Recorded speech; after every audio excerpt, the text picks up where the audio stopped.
정말 좀 이상한 얘인데 박격포가 그래. 박격포가. 야 155mm로 조지고 그러면 되잖아. 155mm로 산 넘어서 어떻게 조져요. 상대방이 산 넘어가고 바짝 붙어 있으면 155mm로 조질 수가 없어. 그럼 이렇게 해서 이렇게 때려야지. 박격포죠. 박격포는 반드시 있어야 됩니다. 뭐 이렇게 이제 우리가 그 아주 멋있는 자주박격포 했죠. 비격이라고. 네, 저런 겁니다. 그런데 뭐 저거 자주박격포를 잘 만들었다 안 만들었다 떠나가지고 우리가 이제 저 비격이라는 저 차량 속에 넣었다라는 거에 대해서 감격하기 전에 진짜 감격할 게 있어요. 이게 자주박격포나 이게 120mm인데 120mm 자주든 뭐 그냥 땅에 놓고 쏘는 거든 간에 우리가 사거리가 제일 길어요. 다른 데들이 8km예요. 다른 데들이 12km를 가려면 뭐 그거 취미로 한 거지. 박격포라는 건 그냥 때려 그냥 1분에 막 20발 뭐 1분에 15발씩 때려 보여야 되는 거거든. 그 통에다가 넣고. 다른 데서는 8km밖에 못 가 120mm가. 근데 탈레스 같은 데요. 프랑스 회사. 12km를 가려면 무지하게 고가의 로켓 추진탄, 로켓 보조 추진탄을 써야 돼. 이게 말이 돼요?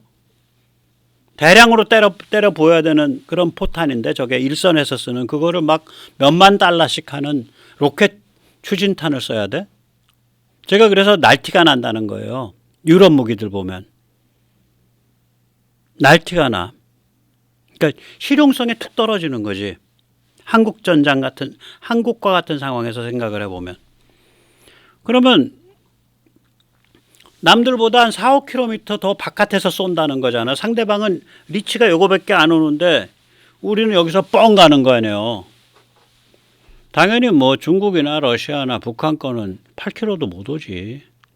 120mm쯤 되면 걔들 120mm가 아닐 텐데 미리수는 그 정도 되면 8km 못 올 거예요. 걔들 6km나 이렇게 올 거예요. 그럼 상대방은 리치가 여기야. 우리는 이렇게 가고 그 게임이 되겠냐고. 저게 지금 보병 최일선 무기거든요.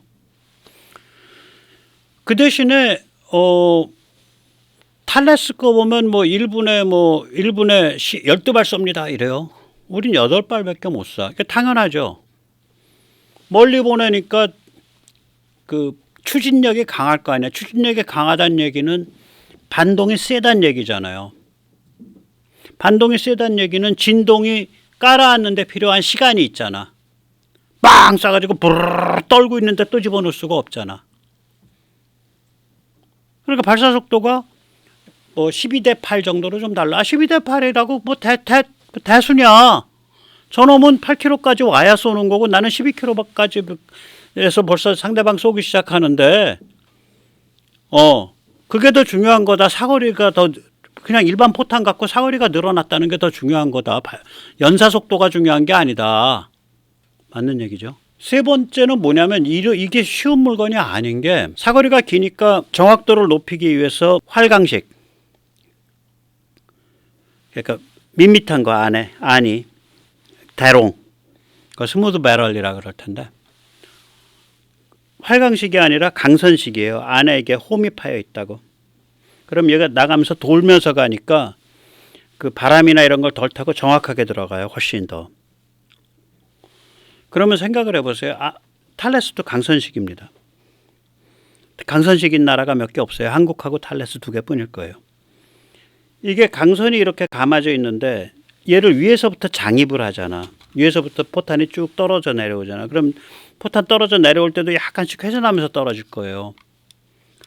그리고 이걸 포탄을 멀리 보내야 되니까 이 포탄과 이 포신의 내벽 사이의 거리, 유격, 플레이라 그러죠. 플레이를 좁히면 좁힐수록 좋은데 너무 좁히면 포탄이 흘러서 안 내려갈 거라고. 슬라이딩을 못 할 거라고.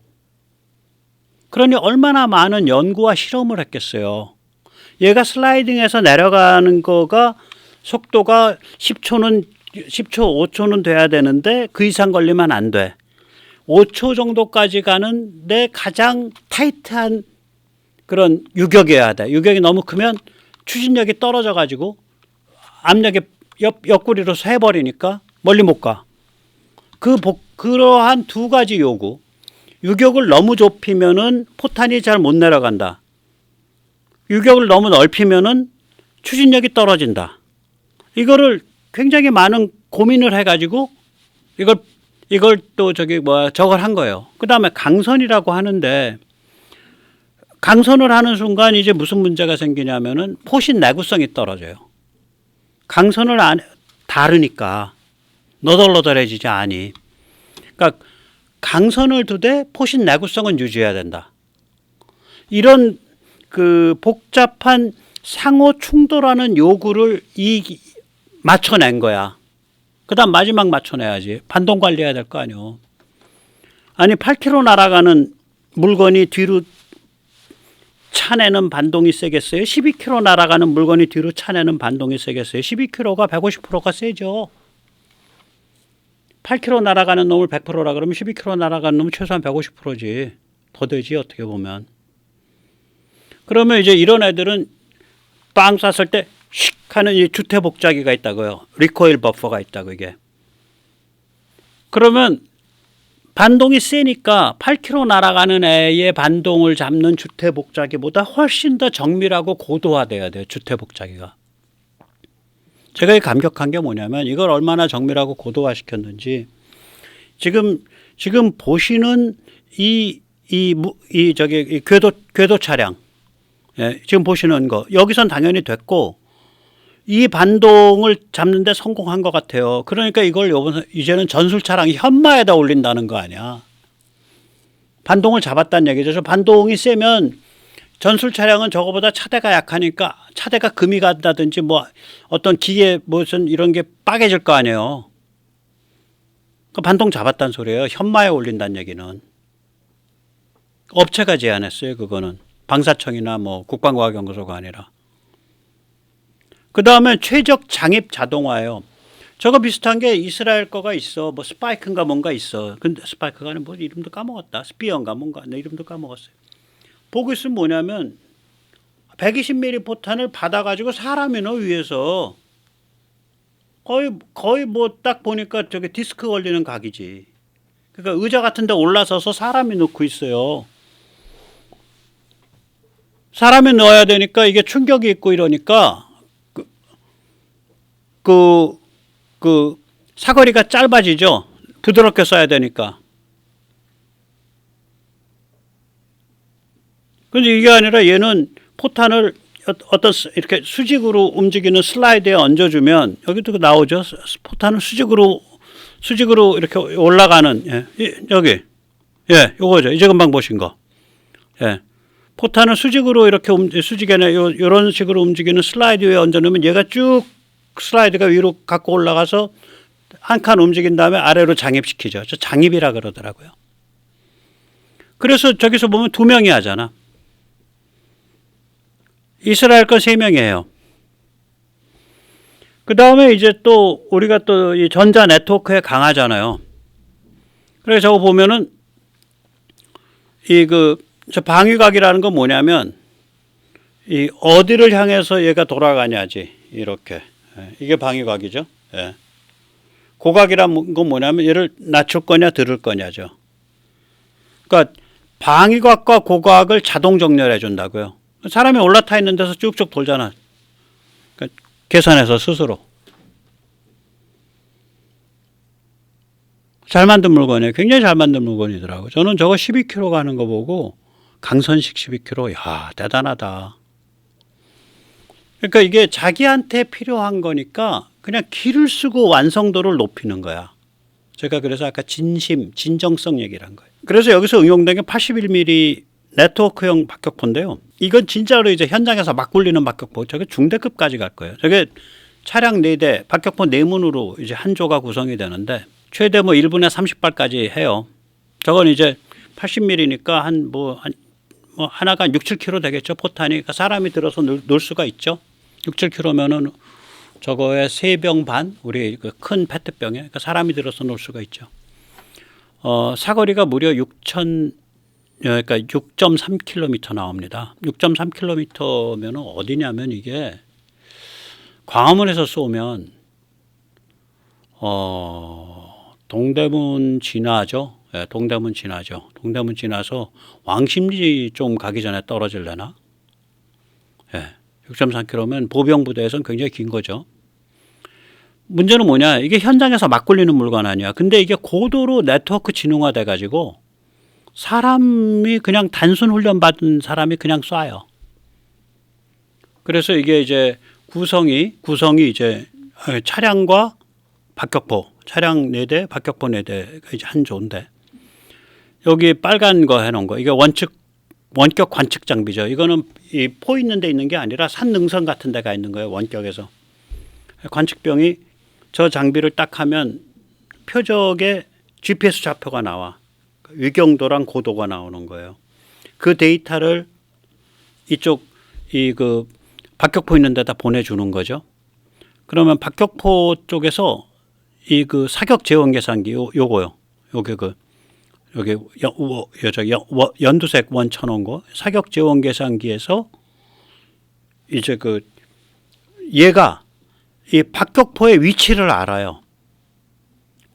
아는 것 같아. 이게 이제 틀린 거 있으면 지적해 주세요. 위치를 아니까 너가 그 위치에서는 방위각 몇 도, 고도각 몇 도야 라고 1번, 2번, 3번, 4번 각각에 대해서 정확한 방위각과 고도각을 계산을 해서 내려주는 거예요. 예, 그렇습니다. 예. 이렇게 말씀드렸지만 관측 장비에서 이렇게 생겼죠. 관측 장비에서 타겟 좌표를 식별해서 타겟 좌표를 포대로 데이터 전송을 해주는 거예요. 무선으로. 그러면 포대에 있는 사격 재원 계산기에서는 각각의 포별로 각각의 포의 GPS 좌표를 아는 거예요. 그 위에 있다, 좀 언덕에 있다, 뭐 아래에 있다, 뭐 이게 아는 거야 얘는. 그래서 그 위치에서 저걸 쏠려면 방위각 몇 도고 고도각 몇 도야를 계산을 해서 박격포 1번, 2번, 3번, 4번한테 각각 다른 방위각과 고도각 좌표를 내려준다고요. 자동으로 거기까지도. 운전병만 필요한가 말하자면, 그러면 이제 포 진짜 이제 자동으로 내는 거죠. 4대의 4문의 박격포를 거느리고 박격포 위치를 정확하게 인지하고 있고, 관측 장비에서 전송받은 좌표에 맞춰서 타겟 좌표에 맞춰서 각 박격포 위치에 따른 각 박격포의 방위각과 고도각 목표치를 계산을 해서 그걸 내려준다고요. 데이터로 박격포 에 있는 그 장비에 자세 제어기에 자세 측정기에. 그러면 자세 측정기는 이 포신의 방위각과 고도각을 알아. 그거 센서가 있어. 그런데 여기서 야 너는 목표 방위각과 고도각이 이렇게 돼라고 가르쳐 줬어. 방위각 289도, 고도각 뭐 56.78도, 289, 56.78 그거 가르쳐 줘. 이거 보면은 230이야. 돌려야지. 56.78 돌리고 있으면은 데이터가 맞는 게 화면에 떠요. 맞을 때까지 돌리고 조정하면 딱 돼. 그 다음에 때리는 거예요. 그러니까 그거는 이 포신 자체를 정렬하는 건 수동이에요. 그러나 정렬할 때 내가 받은 목표치와 내가 받은 데이터와 이 포신이 지금 그거랑 맞냐 안 맞냐는 그건 자동이야. 그러니까 무슨 얘기야? 포병은 하루 교육받으면 반나절 교육받으면 포병한다는 소리야. 네트워크 굉장히 지능적이에요. 아마 세계에서 이런 게 별로 없을 거예요. 이런 무기를 이렇게 지능화시켜가지고 일선 보병 무기인데 제가 이걸 왜 했냐? 이게 전형적인 말하자면 이게 참 재밌는 사례인데, 이게 이런 게 바로 대만이 자체 개발했어야 마땅한 전형적 고슴도치 무기예요. 대만이 120mm 자주 박격포 개발했어야 돼요. 대만이 81mm 야전 네트워크 박격포 세계에서 제일 좋은 거 개발했어야 돼. 제일 이런 니드가 큰 거야 그 나라가. 근데 하나도 안 해놨지. 대만이 이 고속유탄기 이거 무시무시한 무기거든요. 이거 폴란드에서 많이 사갔나? 이제 그때 얘기 나왔는데 모르겠어. 이게 발사 속도가 300발이 넘어요. 그러니까 수류탄 발사 속도가 일종의 수류탄인데 사거리가 1,501.5km, 2km야. 저 살벌한 무기거든요. 또 그 다음에 이제 보병 미사일, 아까 말씀드린 맨패즈, 현궁 이런 거. 그 다음에 이제 그 아리온 스맷 같은 거, 이게 지금 가고 있는 게 아리온 스맷이죠. 저런 게 이제 대만이 필요로 하는 고슴도치 무기예요. 대만 저런 걸 하고 있었어야 돼. 그 다음에 우리 아미타이거, 저런 게 대만이 필요한 고슴도치 무기야. 대만이 저거 하고 있었어야 돼요. 그래서 미국 지적이 맞기는 맞아요. 우리는 저거를 어떤 궤도에 딱 안착해서 올라선 게 88년경이고 그 다음부터 계속 진화를 해온 거예요. 큰 무기도 하지만 저 고슴도치 무기들도 그 나름대로 계속 진화해온 거예요. 우리 K9 같으면 고슴도치 무기라고, 일종의. 아니 K9급을 갖다가 뭐 2,000문 3,000문 운영하는 나라를 어떻게 상륙을 해요? 불가능하지. 예, 그렇습니다. 그래서 이 K 무기의 그 몇 가지 좌우명이 있어요. 그러니까 대만이 이런 거랑 좀 많이 좀 유리가 돼 있는데 한 네 가지를 좀 봅니다. 제일 규칙은 리치예요. 경제 산업 기술 기반이 미치는 범위, 감당할 수 있는 범위 안에 제품을 국산화하고 기획해라 이거지. 그러니까 무기를 만들므로 해서 경제 산업 기술 기반이 개척된다라고 보질 말고 기존에 존재하는 경제 산업 기술 기반을 가지고 무기를 만들 생각을 해라라는 거지. 우리 에이사 레이더가 그렇거든요. 에이사 레이더 그 당시에 김관진 그 안보실장과 그 브레인들이 한국의 전자 무선 통신 장비 이런 기술 기반을 보면 에이사 가능하다라고 판단했어요. 아마 최종적으로 그 보고서는 ADD나 애트리 같은 데서 썼을 겁니다. 이거 가능합니다. 예, 예를 들면 그게 첫 번째고요. 예. 두 번째는 뭐냐면 이코노미죠. 경제성, 돈. 국산화 맹신하지 마라. 국산화 좋아하다가 갈라파고스 된다.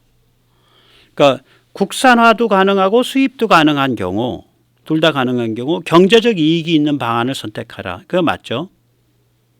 다시 말해서 국산화했을 때 분명히 장점이 있는 거를 선택해라라는 거죠. 그냥 국산화 자체가 목표가 아니다라는 거죠.